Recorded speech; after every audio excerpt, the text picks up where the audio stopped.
شناخوانی بھی سنی ہے اور گفتگو بھی سنی ہے۔ خلاصے اور نچوڑ کے طور پر انشاءاللہ فقیر اپنی حاضری لگوائے گا، انتہائی شکر گزاری کے ساتھ کہ انہوں نے حکم فرمایا اور فقیر کو حاضری نصیب ہوئی۔ اس سے قبل بھی الحمدللہ بڑے حضرت صاحب بھی پیر سید عزیز الحسن شاہ صاحب رحمۃ اللہ تعالی علیہ، آپ بھی شفقتوں اور محبتوں سے نوازا کرتے اور انہی کی سنت طریقے پر آپ کی اولاد پاک الحمدللہ رواں دواں ہے۔ یہ جو آیا مقدسہ میں نے سورہ القاف میں سے تلاوت کی ہے، عرش کے حوالے سے ایک بڑا باب اور موضوع ہے، اور اس پر بھی میں کچھ عرض کرنا چاہتا تھا، تو قبل از علامہ صاحب نے فرمایا کہ میری گفتگو کو بھی آگے چلانا ہے، اب اسے پایا تکمیل تک تو پہنچانا میں سمجھتا ہوں کہ میری بساط کی بات نہیں، بہرحال تھوڑا سا میں ان کی گفتگو میں حصہ ضرور ڈال دیتا ہوں۔ اگر آپ کی توجہ ہے، بڑے عام انداز میں، عام فہم ایک مدرس کی حیثیت سے جیسے درس ہوتا ہے، میں چاہتا ہوں کہ بات صرف سمجھ آ جائے، یہ نہیں کہ میں اتنا شور مچاتا رہوں کہ آپ کے کانوں سے بات گزر جائے اور آپ غور کرتے رہیں کہ پتہ نہیں کیا کہا ہے۔ تو میں انشاءاللہ کوشش کروں گا کہ بات سمجھ آ جائے۔ ایک بات میں نے عرض کیا نا، عام سے لوگ پوچھتے پھرتے ہیں یہ کہاں لکھا ہے جی، وہ کہاں لکھا ہے جی، بالخصوص کلمہ شریف کے ذکر کے بارے میں اور صلاۃ و سلام کے بارے میں۔ کلمہ شریف کا ذکر یہ آپ اندازہ کر لیں کہ دارالاسلام ہے، اسلامی مملکت ہے، کلمہ شریف کے بارے میں پوچھا جائے کہ پڑھنا کہاں لکھا ہے اور کہاں نہیں لکھا، اس سے بڑھ کر بد نصیبی کیا ہو سکتی ہے۔ شاہ صاحب کے دامن کو تھام کر میں آپ کی خدمت میں عرض کروں ایک ہی بات، کلمہ شریف کی فضیلتیں پر تو پورا باب موجود ہے۔ کوئی آپ کے پاس غیر مسلم آ جائے، کافر، ہندو، عیسائی، یہودی، کہ مہربانی کرو مجھے مسلمان کرو، تو آپ کیا کریں گے؟ اسے کلمہ پڑھوائیں گے، اور اس میں شک نہیں کہ کلمہ پڑھنے سے ما قلب الگناہ اسلام معاف فرما دیتا ہے۔ تو جو کلمہ کفر جیسی غلاظت کو دھو ڈالتا ہے اور کفر جیسے بڑے گناہ سے بندے کو پاک کر دیتا ہے، بلا شبہ وہ کلمہ مومن مسلمان کی بھی بخشش کا ضرور سبب بنتا ہے۔ لہذا ہر موقع پر الحمدللہ جو معمول ہے اہل سنت والجماعت کا، کلمہ شریف کا، الحمدللہ میں یہاں آیا، گاڑی باہر کھڑی کی تو کلمہ شریف کا ذکر شروع تھا، چادر پوشی ہوئی، دیگر معاملات ہوئے، تو کلمہ شریف سے تو لگاؤ۔ الحمدللہ جو لوگ جانتے ہیں، جو گئے ہیں، وادی کمکول شریف میں بیٹھنے والی ہستی نے اپنے غلاموں کی گھٹی میں کلمہ شریف کی محبت ڈالی ہے، تو کلمہ شریف کا ذکر کرتے رہا کریں، یہ بخشش و نجات کا سبب ہے۔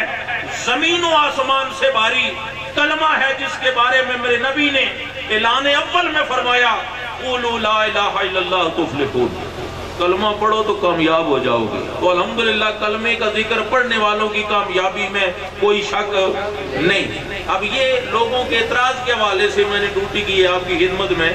اب جو علامہ صاحب نے موضوع شروع کیا اس کے بارے میں بڑے سوال ہیں، صلاۃ و سلام کہاں لکھا ہے؟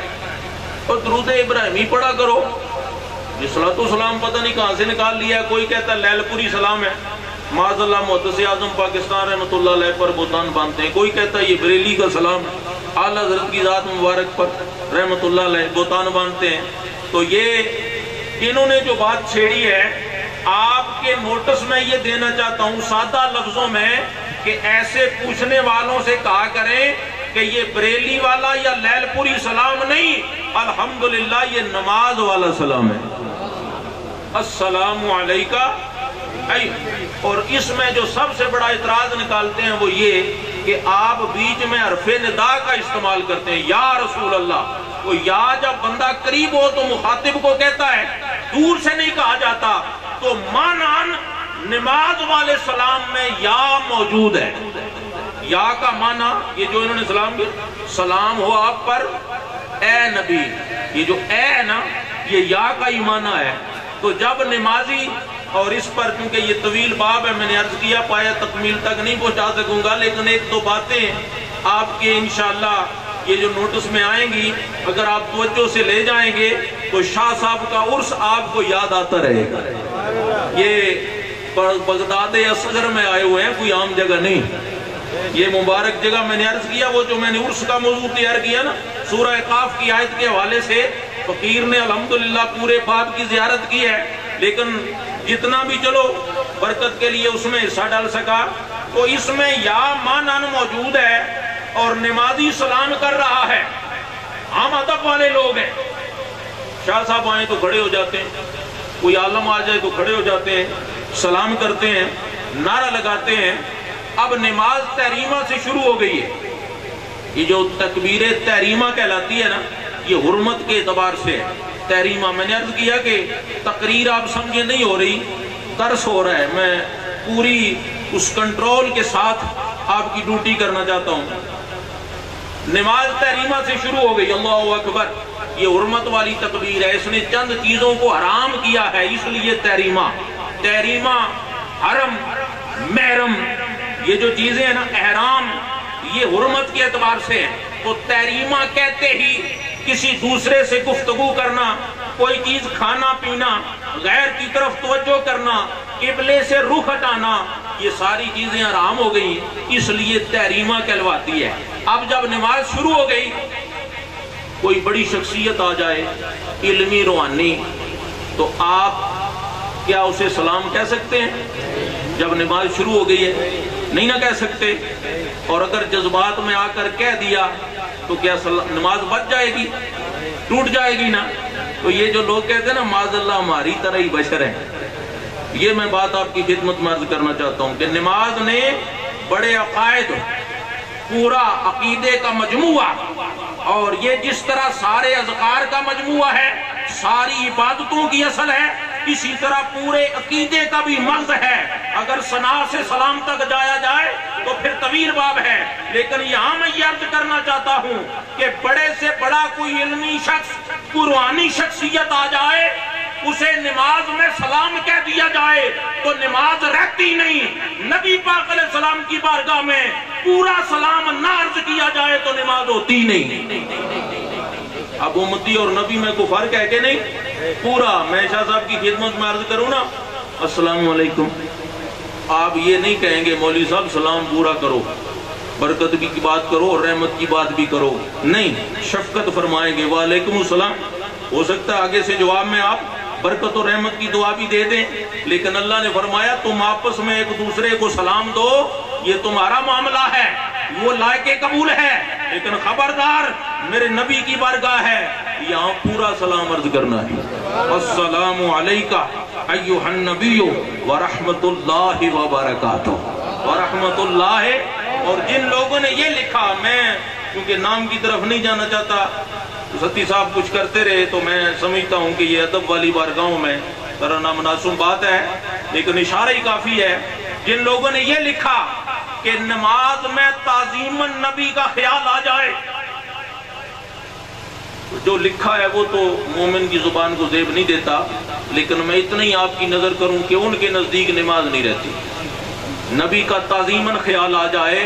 اب نماز کا اصول کیا ہے کہ نماز پڑھیں تو نماز میں خیال رکھیں، یہی اصول ہے نا، معنی کی طرف خیال رکھیں۔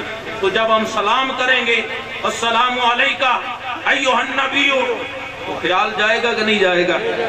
اور اب میں آپ کو امام اعظم کی بارگاہ میں لے چلتا ہوں رضی اللہ تعالیٰ۔ صاحب بار شریعت نے سجدہ سہو کے باب میں اس بات کو نقل کیا۔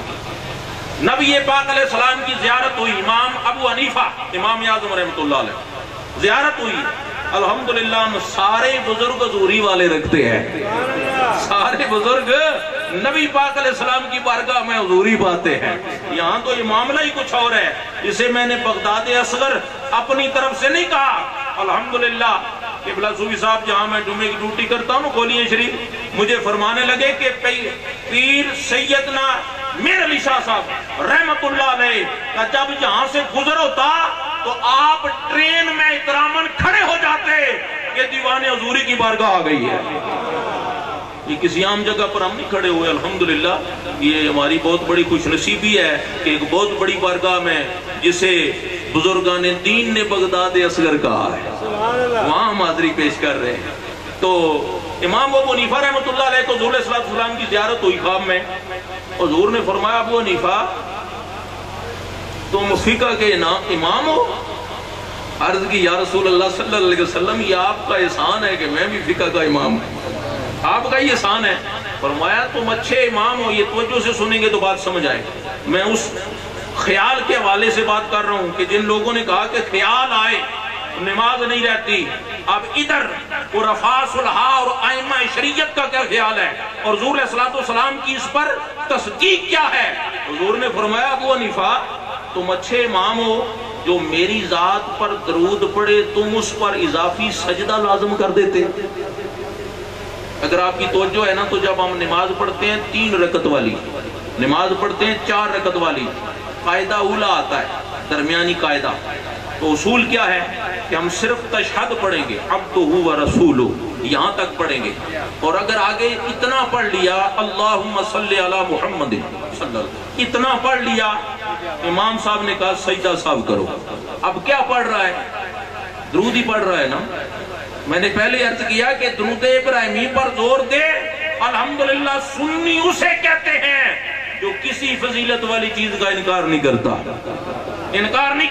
درود ابراہیمی کے ساتھ ہمارا تعلق اور لگاؤ ہے، لیکن درود نہیں۔ اگر معنی کی طرف خیال کرے تو یہ دعا ہے، یہ دعا ہے، درود نہیں دعا۔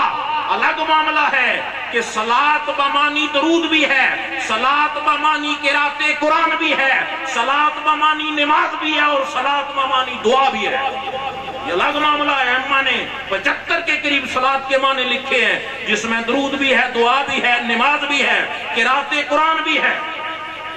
المختصر میں اس باب کو نہیں کھولنا چاہتا، اور درود بھی پڑھ، لیکن درود بھی نماز میں اور سلام بھی نماز میں۔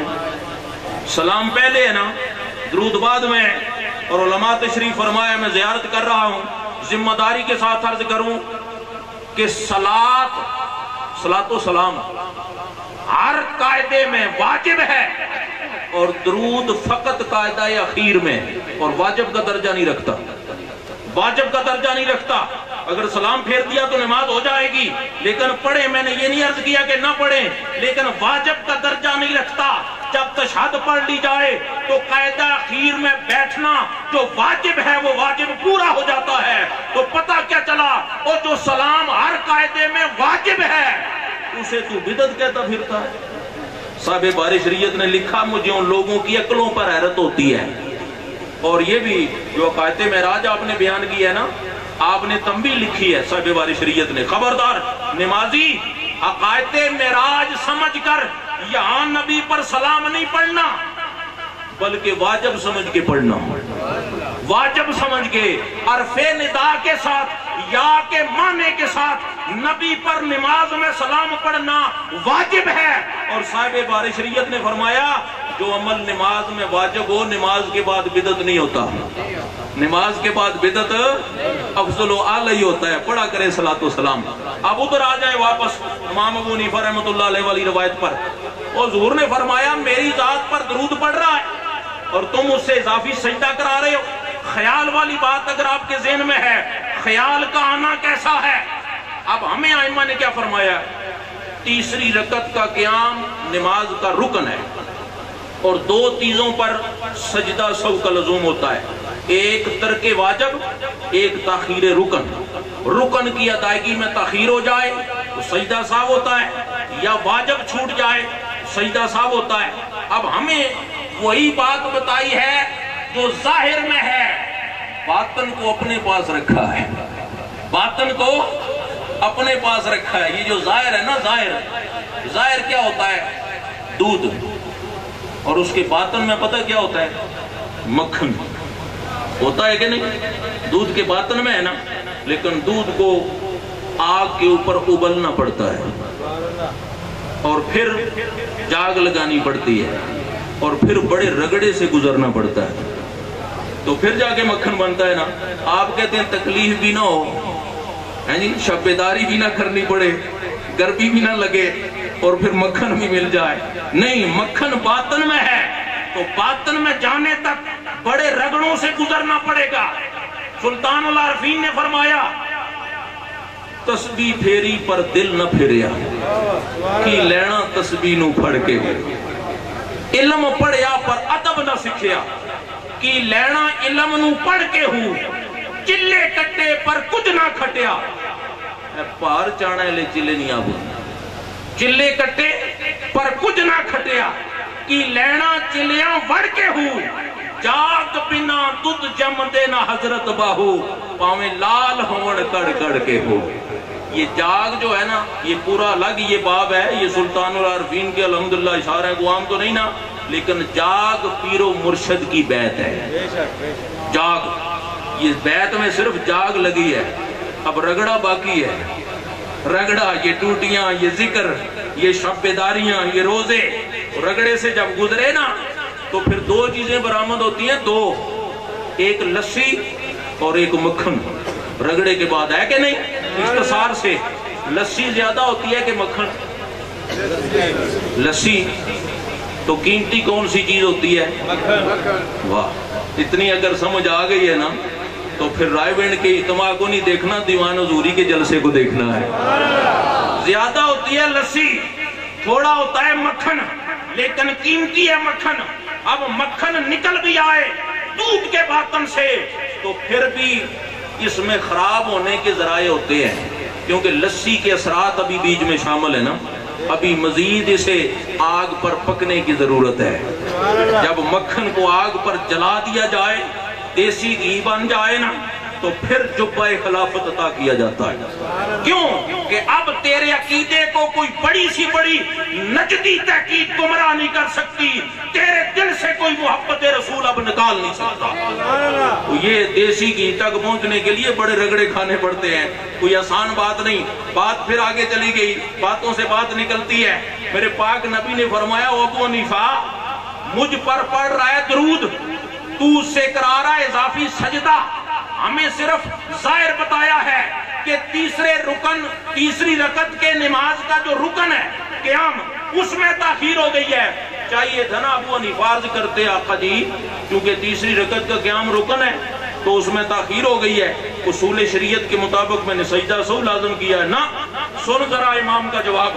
عرض کیا آقا سجدہ اس لیے نہیں لازم کیا کہ رکن میں تاخیر ہو گئی ہے, میں نے سجدہ اس لیے لازم کیا ہے کہ پڑھا تو آپ پر درود ہے لیکن پڑھا بھول کر ہے. توجہ ہے نا, اگر بھولا ہوا نہ ہوتا, توجہ نماز میں ہوتی تو تکبیر کہہ کے کھڑا ہو جاتا نا. یہ پڑھ تو نماز رہا ہے لیکن توجہ کہیں اور ہے. توجہ اس کی مارکیٹ میں ہو, توجہ اس کی دفتر میں ہو, توجہ اس کی اسمبلی ہال میں ہو, اور آپ پر درود پڑھ رہا ہو. ابو حنیفہ اس پر سجدہ لازم کرتا ہے کہ نبی پر درود پڑھ, تو بے توجہ سے نہیں, پورے تصور کے ساتھ پڑھ, پورے تصور اور توجہ کے ساتھ پڑھ.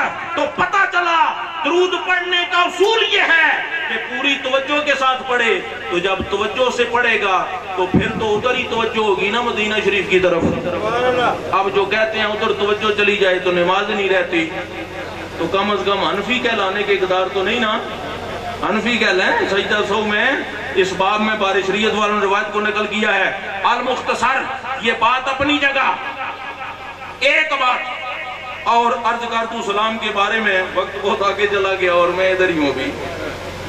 تحریمہ سے لے کر خروج بھی سننا تک, 7ویں رکن کی ادائیگی تک ساری نماز عبادت ہے کہ نہیں؟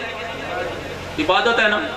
تو نبی پر سلام بھی بیچ میں ہی آیا کہ نہیں؟ تو نماز نے کیا بتایا ہے کہ نبی پر سلام اللہ کی عبادت ہے. ذکر الانبیاء من العبادہ, میرے پاک نبی کا فرمان ہے, ہر نبی کا ذکر اللہ کی عبادت ہے. نبیوں کے نبی کا ذکر بدرجہ اولا عبادت ہے. لیکن نماز والے سلام کا چونکہ بات ہے اور یہ موضوع ہے, تو نماز نے کیا بتایا؟ نبی پر سلام اللہ کی عبادت ہے. اب سنیں, اللہ کی عبادت کرنے کے لیے بندہ مومن کو کسی دلیل کی ضرورت نہیں.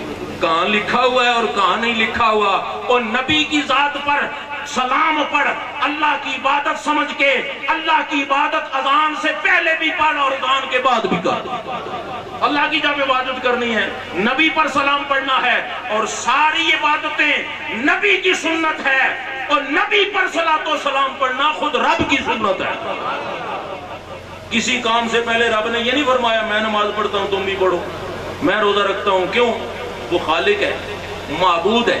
میرے معبود تیری پردہ نشینی ہے عجیب، دور اتنا کہ تخیل کی رسائی ہے محال، قرب کا یہ عالم ہے کہ رگے جان سے بھی قریب ہے۔ وہ معبود ہے، لائق عبادت ہے، کسی کی عبادت نہیں کرتا، اس لیے ہر عبادت مومن کو حکم فرمایا، لیکن یہ ایک ہی واحد عمل ہے کہ رب نے پہلے فرمایا ان اللہ، بے شک میں اللہ، اور پھر تحقیق کے ساتھ کتنا محبوب عمل ہے، پہلے فرمایا ان اللہ وملائکتہ، اور جملہ ملائکہ جمع کا صیغہ، ہر فرشتہ ایک کام نہیں کرتا۔ یہ جو فرما رہے تھے نا یہاں 2 فرشتے ہیں، تو قبر میں بھی 2 فرشتے ہیں، تو رحم مادر میں الگ فرشتہ ہے، بارش برسانے والا الگ فرشتہ ہے، قیام و رکوع سجود والے الگ فرشتے ہیں، تو اپنی اپنی ڈیوٹی کرتے ہیں، لیکن جملہ ملائکہ مجتمع ہو کر اگر کوئی کام کرتے ہیں، ایک ہی کام ہے، وہ نبی کی ذات پر درود و سلام پڑھتے ہیں۔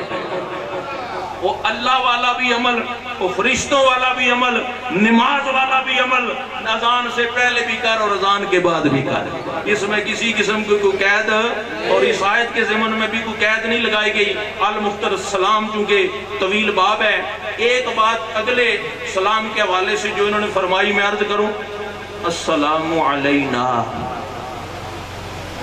لفظ وہ لگائیے کیونکہ یہ حضور کا جوابی جملہ ہے، السلام علینا، ائمہ کا یہ کلام ہے کہ یہ نام ہے حضور نے گناہگاروں کو جمع کیا، السلام علینا، مولا مجھے تو نے سلامتی رحمت اور برکت سے نواز دیا، لیکن میں تیری بارگاہ میں عرض کرتا ہوں کہ سلام ہو میرے گناہگار امتیوں پر، اور لفظ وہ لگا کے بندگان خدا کو الگ کر دیا، وَعَلَىٰ عِبَادِ اللَّهِ الصَّالِحِينَ، اور تیرے صالح بندوں پر، مولا صالح بندے تیرے، گناہگار امتی میرے، کیونکہ شفاعت کا حق مجھے جو دیا ہے، مولا صالح تو تیرے فضل سے بخشے جائیں گے نا، تو گناہگاروں کو میں سفارش کر کے بخشوا لوں گا۔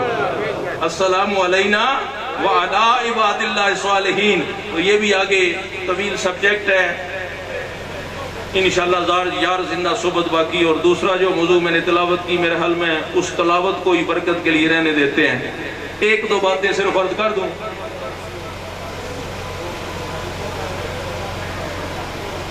فَوَجَدَا عَبْدًا مِّنْ عِبَادِنَا، سورہ الکہف کی آیت نمبر 65 ہے جو میں نے تلاوت کی برکت کے لیے۔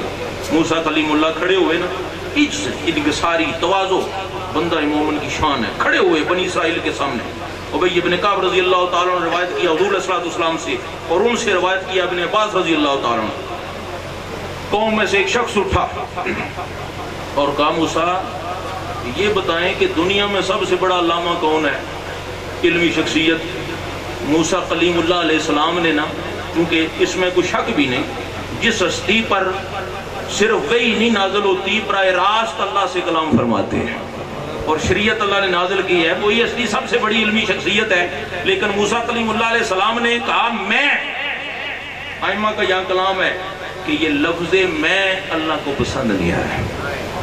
اللہ نے فرمایا موسیٰ تو نے کہا میں نے تو تجھ سے بھی بڑا علامہ اٹھا رکھا ہے، تجھ سے بھی بڑا علامہ، یہ علم شریعت کا سمندر ہے، وہ علم طریقت کا سمندر ہے۔ علم طریقت کیا ہے؟ وَعَلَّمْنَاهُ مِن لَّدُنَّا عِلْمًا، وہ علم غیب حقیقت کا علم، امور تکوینیہ کا علم، علم لدنی کہلوایا۔ اے موسیٰ تو شریعت کے ظاہر کو دیکھتا ہے، خضر باطن کو دیکھتا ہے۔ تو یہ 2 سمندر ہیں نا، مجمع البحرین، یہ ان سمندروں کی بھی بات لکھی ہے، کئی ائمہ نے دریا سے بھی تشبیہ دی ہے، لیکن ایک بات بڑی دلچسپ ہے جو صاحب تبیان القرآن نے لکھی ہے کہ شریعت کے علم کا سمندر خود موسیٰ کلیم اللہ تھے، اور طریقت و حقیقت کے علم کے سمندر سیدنا خضر علیہ السلام تھے، تو ان 2 سمندروں کے ملنے کی بات تھی، ان 2 سمندروں کے ملنے کی بات تھی۔ اب ایک بات، کیونکہ یہ موضوع اب چھیڑنے کا وقت نہیں، جب اللہ نے فرمایا نا تجھ سے بڑا علامہ ہے، اب موسیٰ کلیم اللہ صاحب شریعت پیغمبر چاہتے نا تو کہتے نہیں، میرے پاس تو ظاہر ہے اپنی بہت بڑا منصب ہے، کیا ضرورت ہے جانے کی؟ میں اللہ سے ہم کلام ہوتا ہوں نا. عرض کی مولا ان کا پتہ بتا دے تاکہ میں اکتساب فیض کر سکوں. اکتساب فیض پتہ چلا بڑے سے بڑا علامہ ہی کیوں نہ ہو پھر بھی خدا کے بندوں کے پاس جا کے فیض حاصل کرنا صرف انبیاء کی سنت نہیں، قرآن کی تعلیم ہے. اس لیے کہ ہم موسیٰ کلیم اللہ کی شریعت کے مکلف نہیں، وہ گئے تو جاتے رہے، ہمیں اس سے غرض نہیں. لیکن قرآن جب ان کے جانے کو بلا تردید نقل کرے، اب ہم موسیٰ علیہ السلام